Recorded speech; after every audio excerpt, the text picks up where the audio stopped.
Every single person on this planet has some sort of underlying tone that wants them to believe in form of unconditional love. That kind of love that no matter what you do, no matter how badly you mess up, somebody will still be there, arms wide open, heart full, comforting. It's a kind of emotional insurance policy. But I'm here to strip it down. Now, look at it without some sort of warm fuzziness. Unconditional love. Is it genuinely real, or is it simply a story that you tell yourself so you can avoid accountability? Because the truth is that love has conditions, and if it didn't, it wouldn't mean anything at all. Start with this. Imagine a person who says that they love you unconditionally. Imagine, that they will be there for you no matter what. It sounds amazing. But what happens when you lie to them? When you cheat? When you hurt them and do it repeatedly?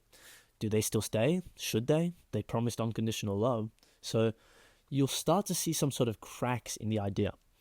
And what we really mean when we say unconditional love is, I want to be loved even when I'm not lovable. We want that forgiveness without any sort of change, affection without earning it, and we want permanence in something that's inherently fluid. Real love, which is the kind that grows, the kind that lasts, and the kind that transforms, is built on boundaries. It's built on mutual respect, and it's built on the agreement that both people are responsible for showing up. Both people are responsible for trying and not weaponizing the comfort of each other. Not weaponizing the comfort of each other's care, to extend that, actually. If someone keeps on crossing a line and we keep on letting them, that is not love. Instead, that's fear, and that is codependency. That's a desperate attempt to hold on to something that's already slipping through your fingers. Think about the people that you say you actually love. Would you continue loving them if they started disrespecting you and violating your values and destroying themselves and pulling you down with them? Probably not. Hopefully not.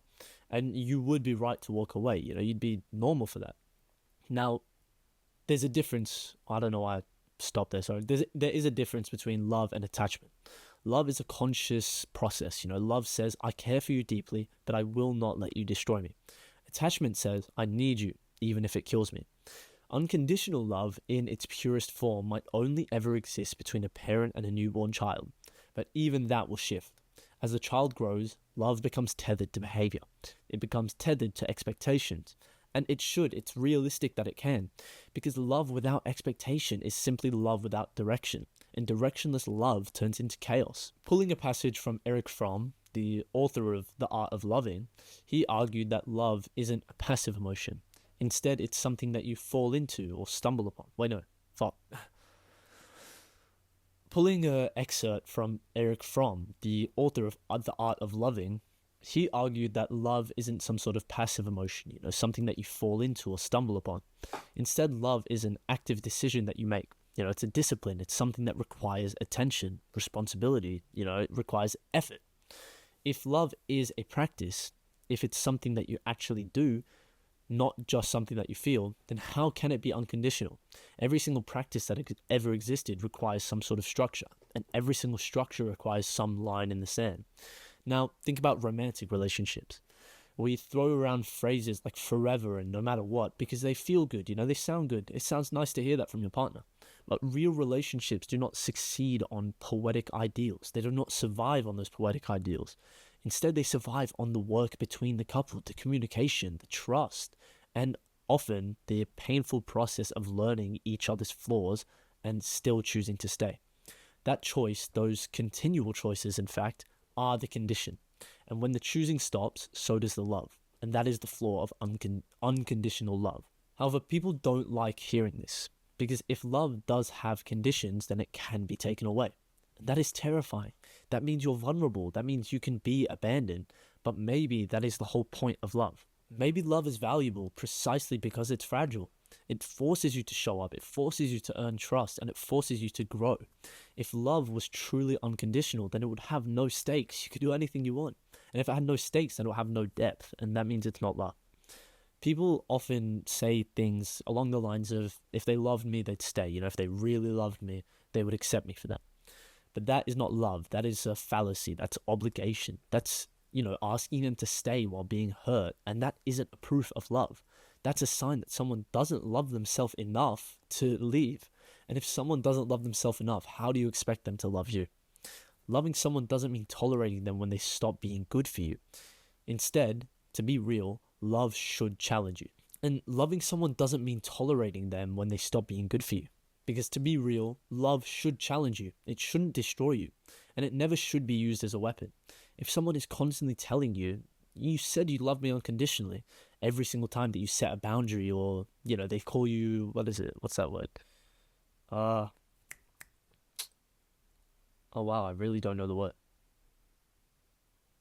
It's something like fragile. I don't know. Fuck, man. Why did I try referencing that? And loving someone doesn't mean tolerating them when they stop being good for you. Because to be real, love should challenge you, not destroy you. And it never should be used as a weapon.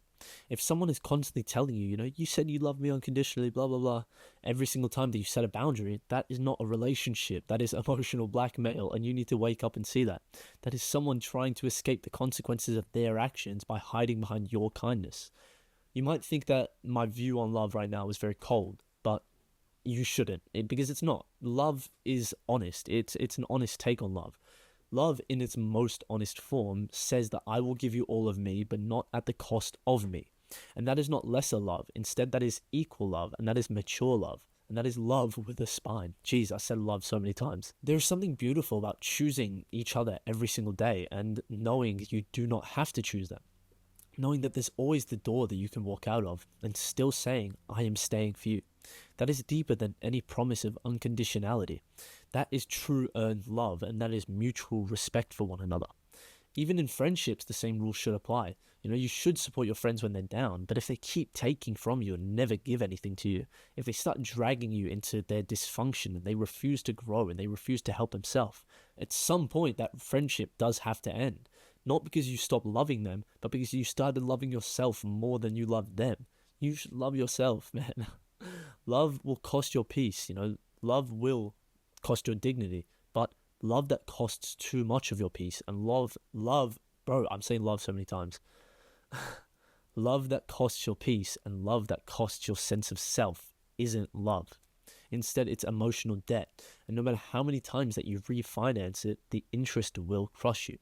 We need to stop romanticizing that idea of sticking around no matter what happens, because that is not true love. Because loyalty has limits, and love, genuine, true love, includes the willingness to walk away whenever, their love is causing self-destruction upon yourself, whenever it means self-impalement. And maybe the reason why so many relationships nowadays fall apart isn't because the love wasn't strong enough. Instead, it may be because the fact that one or even both of the parties believed that love was enough on their own. That they could treat each other exactly however they wanted to. They could treat each other however they expect to, and expect that relationship to hold. But love without effort is just laziness. It's just copium saying that, I can do whatever I want. You should still want me because you love me unconditionally. Love without some sort of standards is just chaos. It's not real. So a better idea is not unconditional love, but instead it's intentional love. Love that is chosen, love that is maintained and guarded and earned every single day. Because that kind of love is where the true freedom is. That is where the actual depth within that relationship is. And that is where you can grow. Not because someone is, contractually obliged to fucking love you or stay for you, but because they want to. When someone does something out of their own willingness, it's always going to be more happy and more joyful than forcing them to do it. So if someone walks away when you're holding them to a standard, they never actually loved you. They loved what they could get from you without, being too obvious. So if somebody starts throwing around that term unconditional love, the next time they do that, ask yourself what that truly means. Ask yourself whether you're giving or receiving. Love is both sides. And are you really obtaining love at all if all you're doing is giving and you're never receiving anything at all? Are you truly in love, or is it simply just the fear of being alone, dressed up in sentimental language? Love people deeply. You have to do that in life.